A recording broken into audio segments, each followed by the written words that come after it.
Thank you so much for joining us. If you have just joined us, you are right on time. Share the link widely. Let your friends and family know we are about to bring you yet another session of rebuilding businesses, where we bring you kingdom businesses, Ugandan kingdom businesses. It excites me because I hope that through the months you've seen that God is up to something here in our nation, in our generation, and He's shifting the economy through His children here on earth. And today I'm very excited because I'm going to be interviewing someone that you probably, you know him another way. And today you're going to sort of get to know him in a new light as a businessman. But I want you to help me welcome Pastor Sam G. Chisa. Yeah.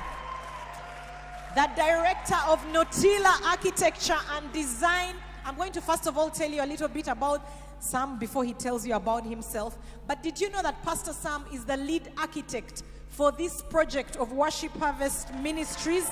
Yes, the building that you've been giving to all these years. The man is the lead architect, extremely excellent. He's also the pastor of Worship Harvest Entebbe, along with Pastor Anchisa. We send you love and greetings. So today is a really special day. I don't know what to call you: architect Sam, pastor Sam, director Sam, assessor Sam in Harvest Institute. You are so many things, but welcome, Pastor Sam, to a session of Business Garage. Thank you for being here. Thank you, Apostle B3. How does it feel being on this side? Oh man, it's overwhelming. Mm-hmm. I'm humbled. I'm really humbled. When Musomba invited me and told me you're coming, I thought he was playing a prank on me. I actually, really, honestly thought he was. No, it wasn't a prank. Yes. We are really excited to have you. And so, greetings to the Worship Harvest Entebbe crew, wherever you're watching from. I know this is exciting, having your pastor here today. But why don't you tell us a little bit about your beginnings? We like to go back there, you know. What did you dream about becoming growing up? Where did you come from? What is your life before now? Wow. Yeah. I grew up in Jinja. Oh. Grew up in not a small family, big family. I have over 20 siblings. So we all grew up in the same house. Wow. And when I was little, I wanted to be a journalist. That's what I wanted to be. Why did you have so many things to report at home?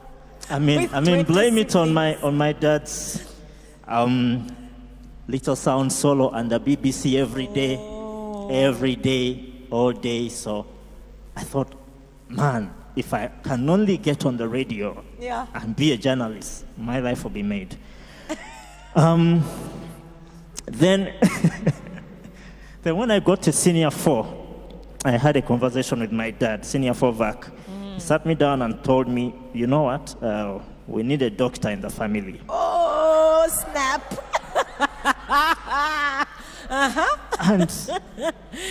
And you know, for the life of me... Wait a minute, you said there were 20 siblings, right? Yes. There was no doctor. No, there was no doctor. So that's why we're having this conversation. Yeah. Like we must have a doctor in the family. And it will be important, you know. And of course I could see the importance. But there was a small problem. Too many customers. For the life of me, I couldn't get this thing called chemistry. Oh no. So he said, it's okay, I'll buy you the textbooks. It wasn't the textbooks. So, Senior 4 VAC, I got organic chemistry, the textbook. The more I read it, the more confused I was. So, Senior 5, Bosoga College, Mary, my dad, he's a very influential person. He was in the school. The headmaster was his buddy. So, I go for biology class. I just don't know why I attended one course. The first lecture, I still remember it. The structure of a cell. You know, week 1, day 1, we took notes in that biology lab. And I said, this place, am I going to handle? And I went to the career master and I told him, look, I don't want to do this thing.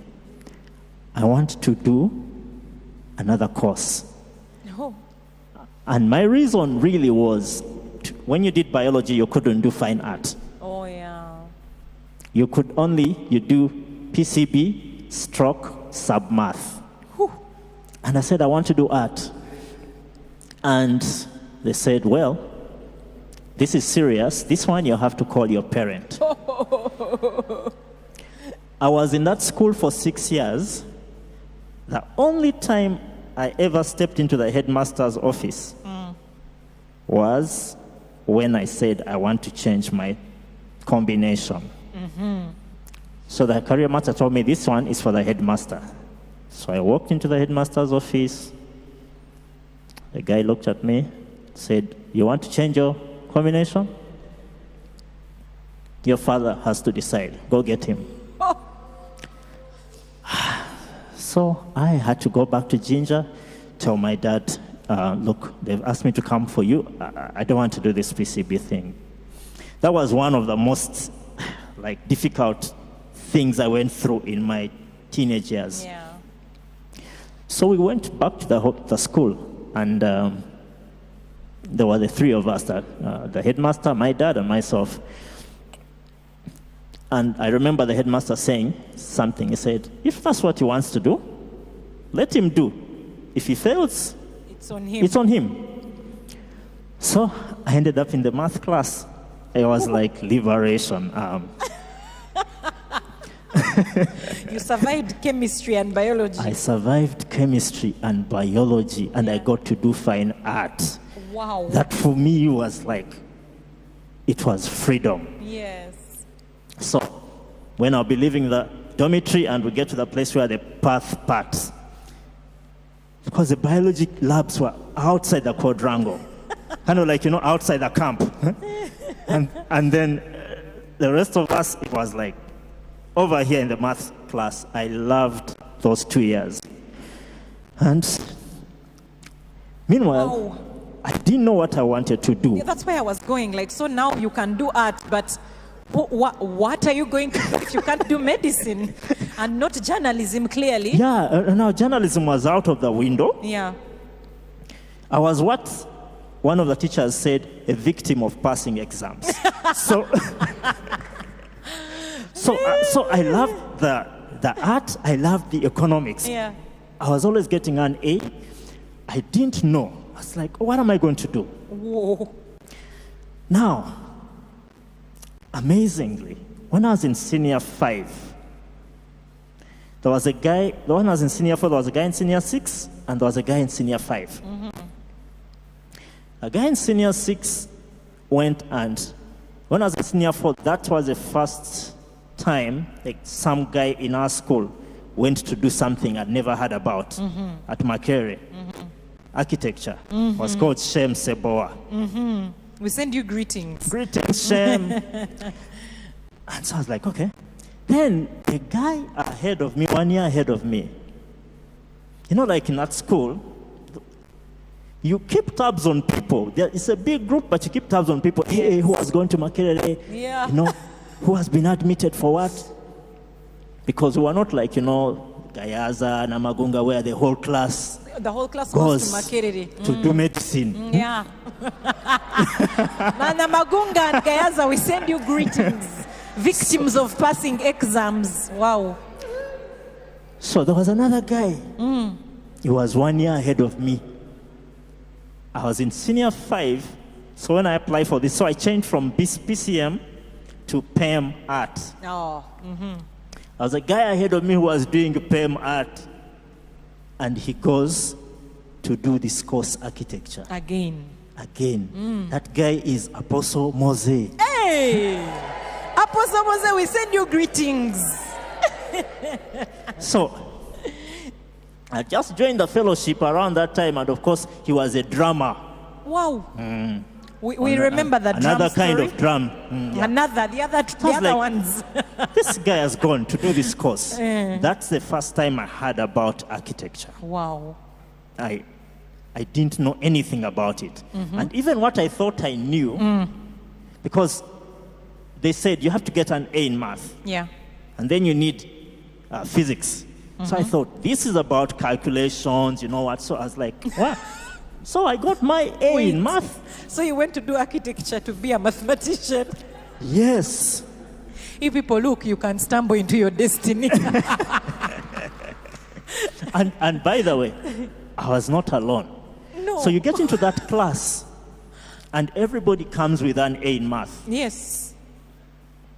By the time you get to fifth year, after 5 years of the course, when you ask someone, what's 17 times 24? They can't calculate it.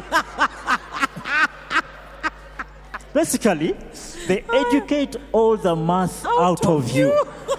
Having required you to have an A in Yes. math. I wonder why architects. I don't know. So like in my so I go to Makerere, and that's the story. That's how I ended up being an architect. Oh my! I guess guys were waiting for some. You remember, like the time we had the guy who talked about his father. His mother bought him a chicken. Do you understand? Yes. That's why he loved Mr. Kavugo. He loved chickens. Everywhere he lived, he had chickens. That's why he has a chicken farm. And he's going to be the biggest chicken farmer in. Here you are. I hope you already encouraged those of you watching that you know what? You can stumble into your destiny. Because, okay, so you get into this architecture world. What makes you fall in love with architecture? And then tell us a little bit about now the beginnings of business. Because were you a business-minded person? Do you come from a family of 20-something business people? I mean, we're really trying to calculate where all these children are. So how do you end up loving architecture? Because now when you talk about it, you're really passionate about this thing. Even, earlier on when you were talking, you're saying such deep things about buildings and architecture. And then business. So you go to university, you study architecture. So I get there first year, architecture, drawing, Yeah. coloring. The gentleman, the professor, greetings, Professor Nawangwe, he's a vice chancellor. He was our head of department. He was a teacher there. Lines, first lesson, draw lines, write the alphabet. I'm sorry? Yes. My God. Meanwhile, this is the class of the top students in the nation. Yeah. I'm told it's a very tiny class. So it was a class of 18 people. I send you greetings, those who did social sciences. I think you can't imagine a class of 18 people. We used to be 2,000 on a normal day when others haven't come. 18. And you are doing alphabet. Yeah, paint, It is an enigma. mat, draw a straight line. I remember this one day when I was about to give up. Why? Year one. You are giving up on drawing lines and alphabet. We were doing what they call stick models. So you just get sticks, and the assignment is basically build something With sticks. with sticks, like matchsticks or something, toothpicks. Join with glue and create some form, This was way before the internet. So like right now, you could just go and Google and download something Yes. and copy it, but it had to come from your mind. And our lecturer, the professor came in the evening. Came in the morning, issued the assignment. So at about 5, he walks in, looks at my thing and says, why don't you just start over? No! It's now evening. Yes. That was a time when I was on the edge. I was like, maybe I'm not able to do this thing. Yeah. And remember, some people had left. I remember some of our friends joined other courses. Timo Sebalamu, Hey, I he was carried an the desk for, architect. up to this. I tell him, Timo Sebalam, I carried a desk for you from the like second floor down to our studio. And you quit And on then me. you quit on me, join electrical engineering. Engineering. So Wow. by the time you finish year one, you're like, okay, I think I can do this thing. I think I'm getting a hang of it. There's no calculations now. If I just really become an artist, I can do it.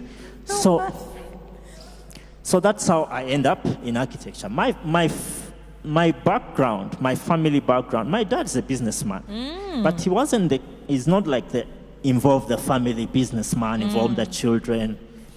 My dad has run a restaurant or restaurants and bars for a long time. We grew up with that. So I didn't know anything about business. And you spend 5 years in architecture school, Yeah. and there is no lesson. There is one lesson in year 5 about running a practice, but even that is not about business, the business side. That nobody teaches you how to charge fees, Yes. how to write a fee note, how to collect fees when someone has failed to pay. Oh, All we teach you, and now I'm a teacher, so you are a lecturer as well. Yes. At the university, yeah. but all they teach you is that drawing perfect? Yeah. Can someone look at it and get goosebumps? You know, like, that's such a beautiful pencil drawing. Wow.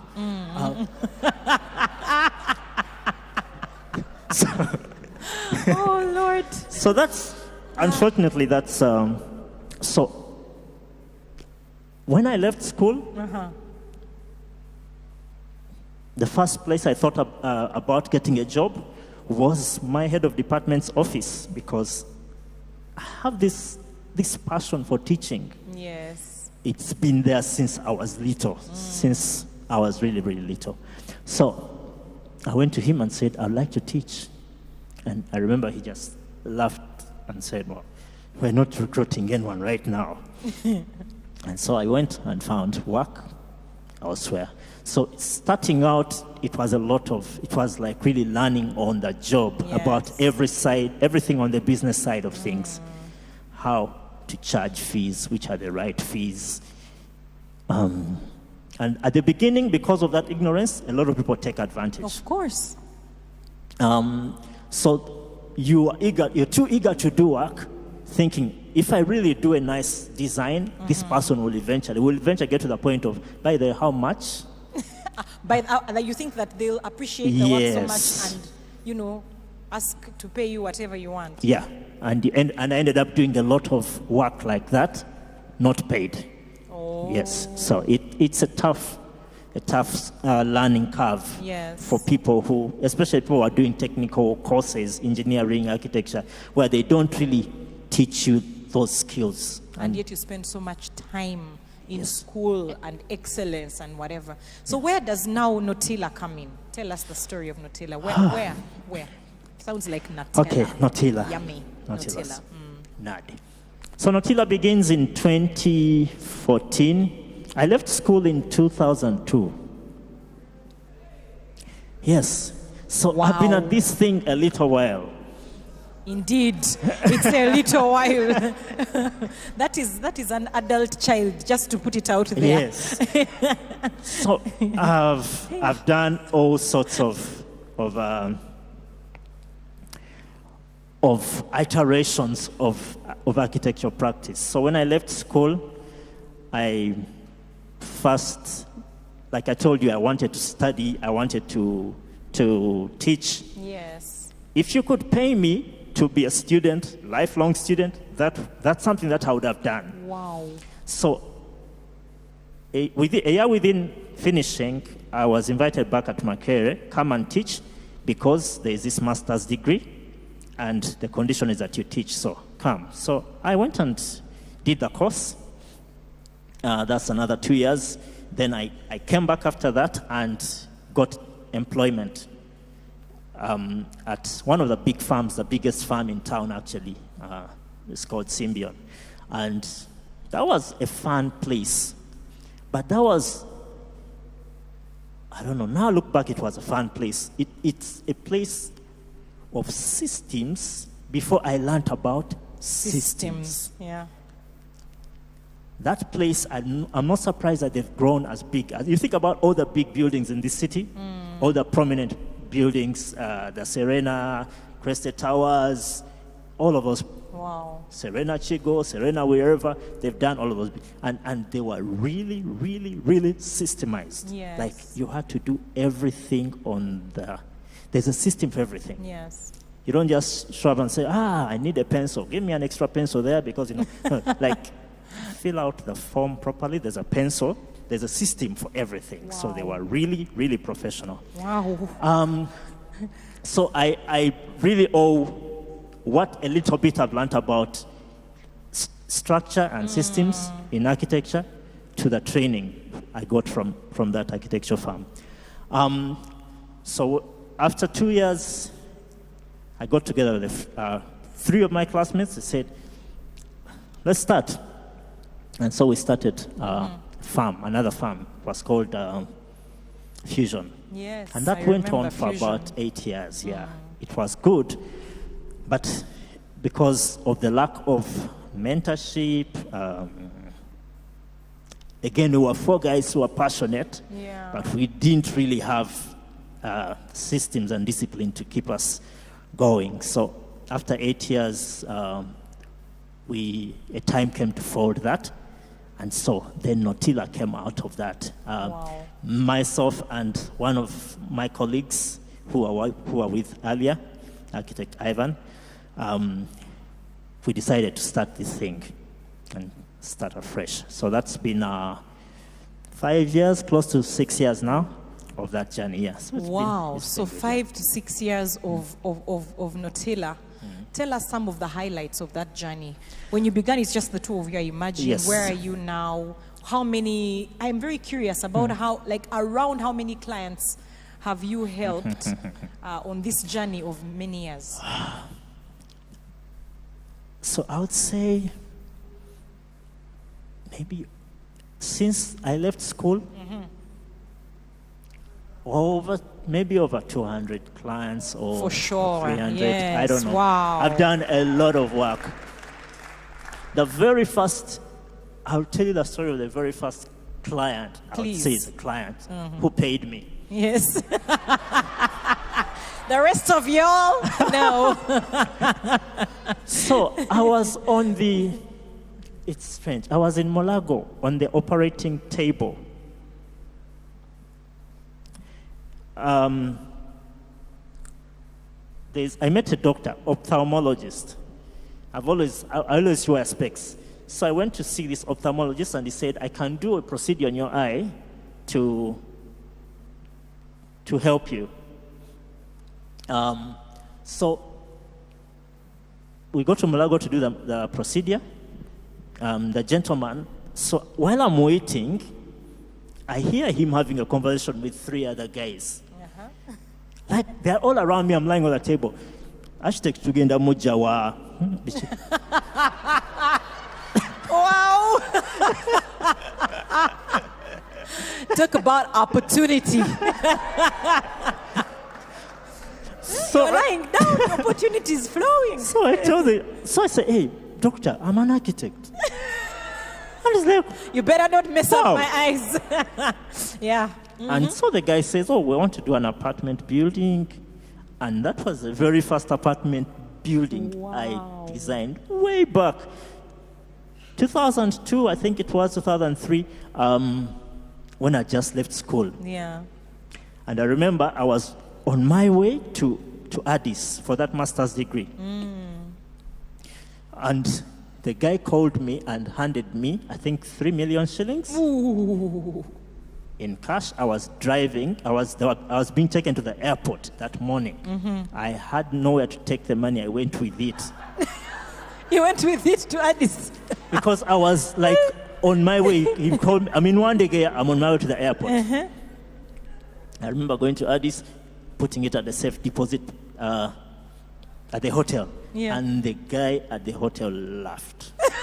Why? Because he said, you know, in Addis, the denominations were much smaller, like kind of Kenyan money. So if you have $1 million, that's like a lot of money. So he You said, had 3 million. so he counted and said, I have never met a millionaire.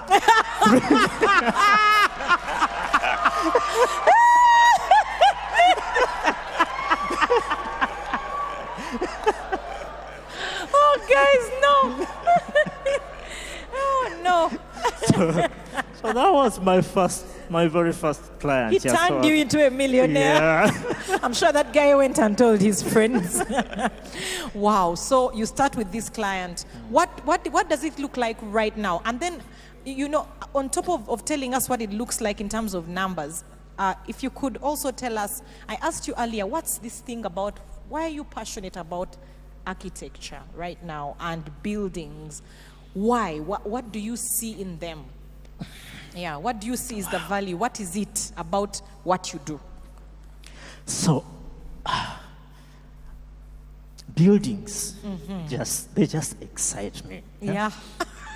And the people behind the buildings. Yeah. Because every building is a story of someone's invested years. So, like right now in Kampala, they are breaking buildings, lots of buildings, which is the right thing because, you know, time comes and the buildings done 1940 get broken. Some of them, not all of them, but a time will come and the houses we're building, we will tear down and other bigger things will come. Wow. But that's like years invested in them. Yes. People, think about your typical house, which costs 200, 300, 400 million. That's a lot of money. You can save that money for 20 years, 10 years. So I love buildings, the whole process of the building. Buildings, like when I get into a space, sometimes you get into a lovely space and you just get goosebumps and you're like, wow, this is nice. A guy called Louis Kahn said, architecture is all about silence and light. Oh. Silence and light. And he said, God bless the day that the wall parted and the column became. Oh. And he said, the light didn't know what it was until it struck a wall. Wow. So when you're going to a beautiful place, I don't know, you guys, if you've been to some really special places, Yeah. where you walk in and you're silenced, Yeah. and you hear, you want to touch the wall. Like if it's, you imagine a brick wall and you just want to run your fingers along it. Or as you walk on a stone pebbles and you hear the sound. You really love buildings, that stuff man. excites me. So I like the process of building. I love the fact that I can see people come alive when they see the thing they're doing, like the thing they've dreamt about. And they say, this is what we want to do.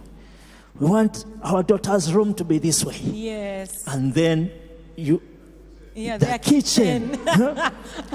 I want all these pull-out cabinets. Yes. And I want a place where I can cook and be talking to my friends. And you bring that dream alive for them. Yes. And you show them possibilities of what it can be done. I always tell people, if you're going to make a saving in construction, don't save it with the architect. Don't be like, you know what? I think if we have to save 5 million on architect to move the body, you're going to. That's not a place to save because the architect can save you 400 million. Yes. So there was this project, some place in a town in Uganda which begins with one letter of the alphabet. The client didn't think it was worth engaging me at the construction supervision. I designed. And so I say, okay. They go build, and then when we get to do the first floor, she says, get me another builder, because we're going to do the first floor. No, she said, we want to make the building storied. So we redesigned to make it storied. Go get an engineer to design the columns, the structure, so we can raise it. We send a builder, because at that moment she came to me after like a year and a half. And she said, get me a builder. When the builder goes there, he says, but this building is inverted. Huh? And I say, what? And she says, what? Your builder is confused. And I'm like, so I talk to the builder and says, yeah, the building is inverted. Like, this is supposed to be the front, but now the front is facing the back. So the front was designed to open out into a nice garden and all, but now that's the back. So I didn't believe it. Oh no. True story. So at that moment, she said, okay, I'm willing to pay you to go and see the thing. So I went, and it's true. It was inverted. It was true. Yeah, it was inverted, like front, 180 back, years. So we had to first, instead of adding on to it, we had to first tear all of it down. And from that moment, I didn't need to call. She would be the one to call. Yes, of course. And say, please come to the site. Please, it's time to come. So I say, don't try to save on the architect or the engineers. They're able to make bigger savings for you. Wow. So, can you help me appreciate Pastor Sam Chisa? I still had many questions for you. This was such a fun, beautiful, just interview. And right now, I'd like you to help me welcome the man who inspired the man to go and do architecture, who thought he was doing mathematics, Apostle Mose. Well, I'm hearing that story for the first time. I'm glad to have played some small role in the process. Wow, Sam. You brought back memories. Designing for free. Wow. Thinking that they will bring... anyway, interesting stuff. I was just reminded that when I went to Makerere... You went to Makerere? I went to Makerere. My architecture class was about... Ours actually was the biggest. We started out 28. And it was quickly whittled down to about 20 after a couple of terms. Wow. By people leaving, departure. If you did architecture, it was marriage. I'm telling you. Yeah, there was no time for what. Architects are committed people. Yeah. But I remember walking into that class, and 4 guys were in the top 10 in the country in sciences, and I happened to be one of them miraculously. Yes. And 2 guys were in the top 10 in arts. Wow. So we had 6 people in our class from the top 10 in the country. There was Jesse Musamba, Umal Matovu, Pasco Kabandize, Gordon Begumisa, Hilary Mugarura, and then myself. And I was like, what am I doing here? It was a complete miracle. But just to tell you that the people who used to go and do architecture those days, and I don't know what happens these days, were like the brainiest guys available. But like he was saying, they teach you all these technical things. Yeah. We really loved Professor Nawange. Yeah, he was like a father in the department. Everyone related with him like a dad of sorts. When he came to class, he would crack jokes. We would laugh so hard. But he would teach those basics, the things: line, drawing, writing. You're like, wow. Yeah. I walloped mathematics to come and do this. But then, like I was saying, the sad thing is that you would get out and you'd know the technical things, but you knew not how to run the business. the practice. And that's why I'm grateful we had this session today, because I realized that we had been talking about a lot of different businesses, but we hadn't talked about these sort of professional technical businesses. Yeah, you know, you set up a clinic, you're a doctor, you know how to treat the sickness, but do you know how to run the business? You know how to design the buildings, but do you know how to run the business? And so when you get into this kind of business world, you're making a lot of assumptions, mistakes, hopes, and that was my life. I did architecture for many years and was broke all my architecture years. Yeah, I don't remember having a financial breakthrough. Was it for lack of work? No. It wasn't for lack of work. Architecture is a hard work. It's intensive. Yeah, it's. If you don't know how to set up systems, like he was talking about Symbion, you can work through the night. There is a gentleman called Stuart Sebombo. I send him greetings, and his wife Liz. But I remember when I was doing my project, 5th year, because we designed, you had to do a real design for your 5th year, and then you also had to write a dissertation. So you did both a dissertation and a design project. My design project was for a church building on Prayer Mountain. I had these grandiose ideas, light coming in from where the wall, partying, what? My friend, but the day for the presentation was coming fast and furious. I remember that I went to class. We used to go early and leave very late, towards midnight. And the last day before the presentation, I went to class in the morning. I worked through the day. I worked almost through the night. Went and had a nap, came back, worked through the day, then worked through the night.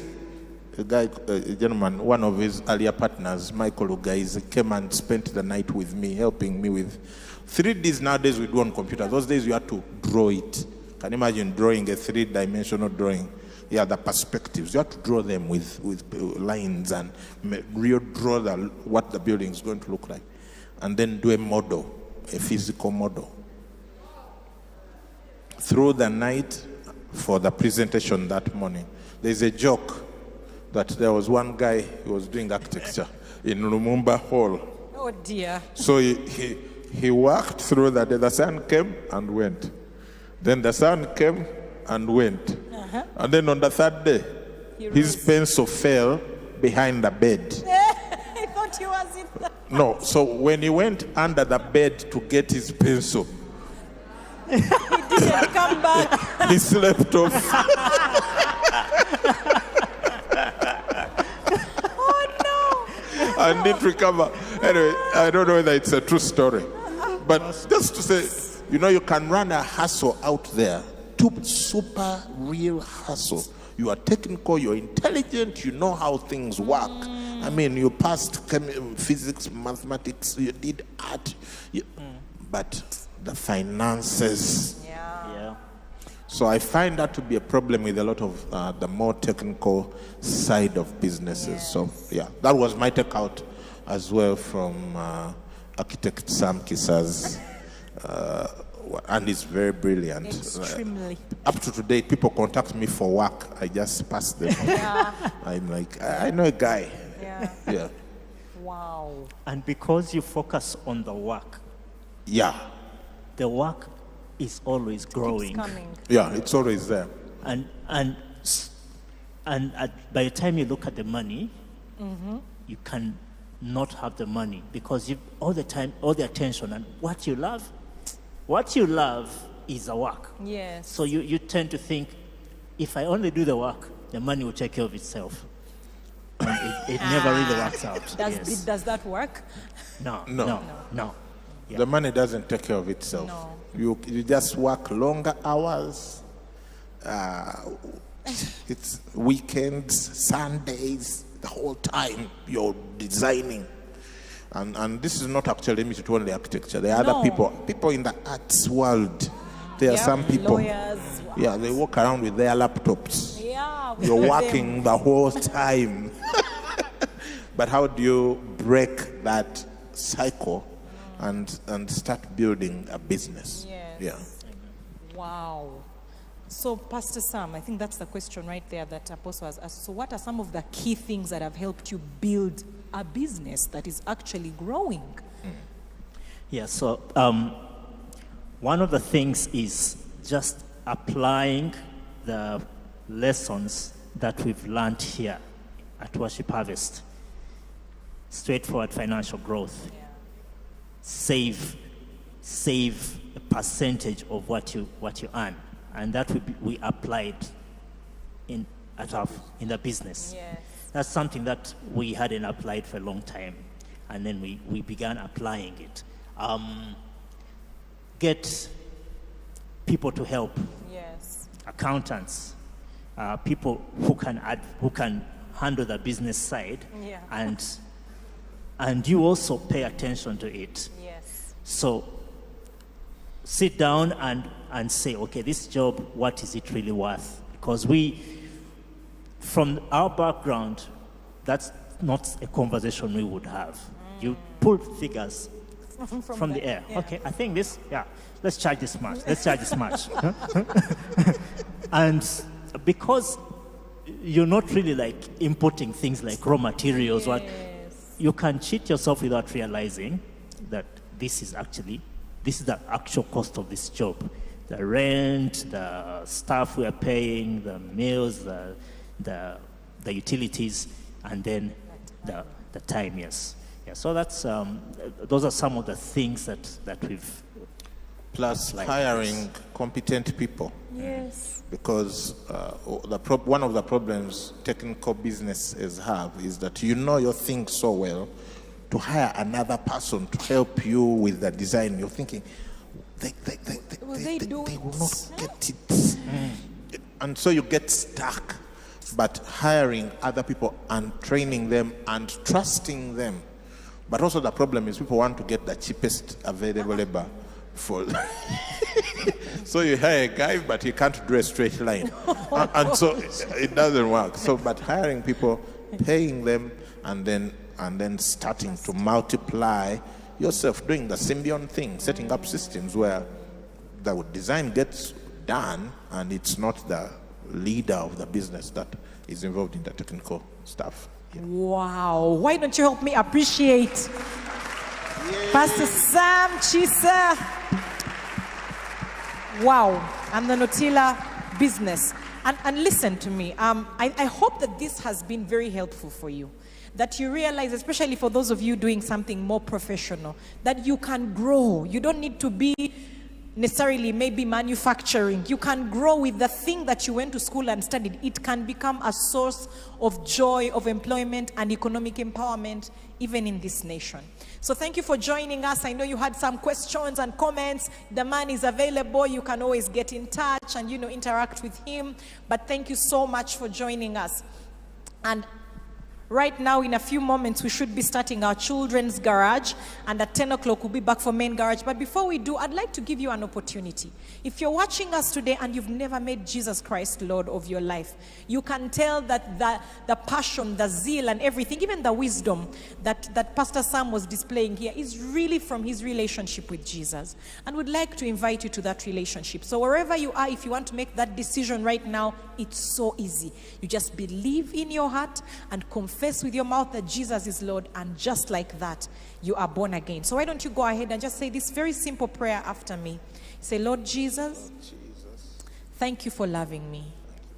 I believe in my heart and I confess with my mouth that you are my Lord and Savior. Today I am born again. Take my life and do something significant with it. In Jesus' name, amen. Amen.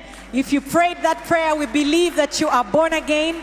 And there's a number on your screen right now. We are waiting for you to get in touch with us. We want to help you make sense of this. You can also let us know on the social media platforms. We'd like to help you walk the journey. Once again, thank you so much for joining us for Business Garage. We'll see you again next week for the very last session of Business Garage for 2020.